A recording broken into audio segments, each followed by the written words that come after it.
Track 47. End-of-life issues. Although healthcare in this country has made it possible for Americans to live longer and more active lives well into their late senior years, serious illness and death are as much a part of life as birth and living. With old age come chronic illnesses and serious diseases. Most of these can be treated with good medical care, but often they cannot be cured. When a loved one becomes ill with a serious and incurable disease, Americans often rely on the same support systems that they depended on during earlier, happier times: family and friends. These support systems can help with important care decisions as we become sick or unable to take care of ourselves. There are many things to think about, and there are many services available to help someone facing end-of-life issues. Even people lucky enough to be with family may need some extra help. As we age, many people begin to think about planning for these end-of-life issues. Family and friends can help by talking about the choices to be made. Very often, a person will want to prepare a living will while he is still healthy. This allows the person to make choices now about what care he wants to have if he becomes seriously ill. For example, some people may decide that if their heart stops, they do not want medical professionals to make it start again. This is known as a DNR order. The living will is a legal document that must be followed. In the living will, a person can make very clear what medical procedures he will allow. A living will can be very clear about what machines someone will allow in her care plan. Someone may decide that if she is no longer able to breathe on her own, then she does not want to be placed on a ventilator. She may state in the living will that she does not want a feeding tube. A person can also create a legal document called power of attorney that will allow another person to make all medical decisions. If someone is so sick that she cannot express herself, then the person she chooses will make decisions about health care.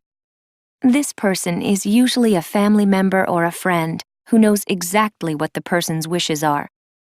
For someone facing the end of life, hospice care provides comfort and many services. A team of people will come to the home and make sure that the dying person is as comfortable as possible.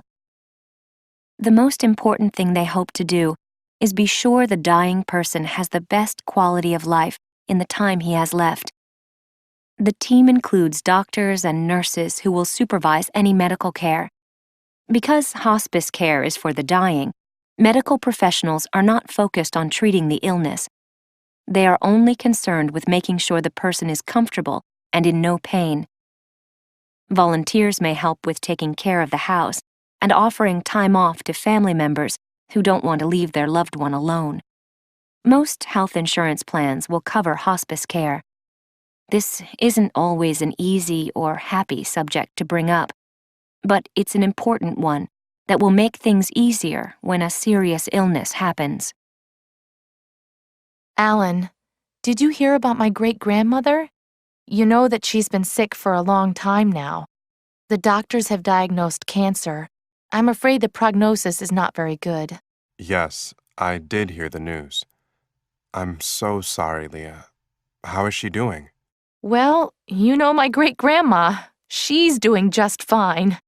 We're all feeling a little sad about the diagnosis, but Granny is very upbeat about it. Your grandmother's mom has always been very sensible. She started to get her affairs in order when she first got sick, and she is very clear that she doesn't want to be on machines at the end of her life. We told her, "Granny, you could let the doctors who know medicine make this decision for you."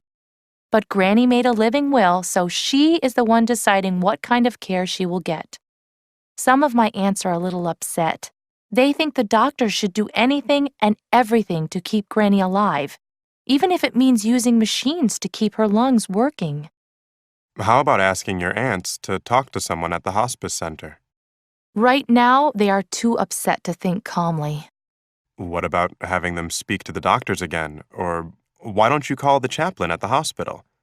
Maybe he can help with their fears. That's a great idea. Maybe the chaplain can give them some comfort. so that they can see that what makes Granny comfortable is the most important thing.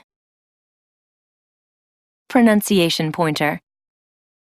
There are 3 main ways to pronounce the CH sound. Ch, as in church. K, as in kids, chronic. Sh, as in shop, chef.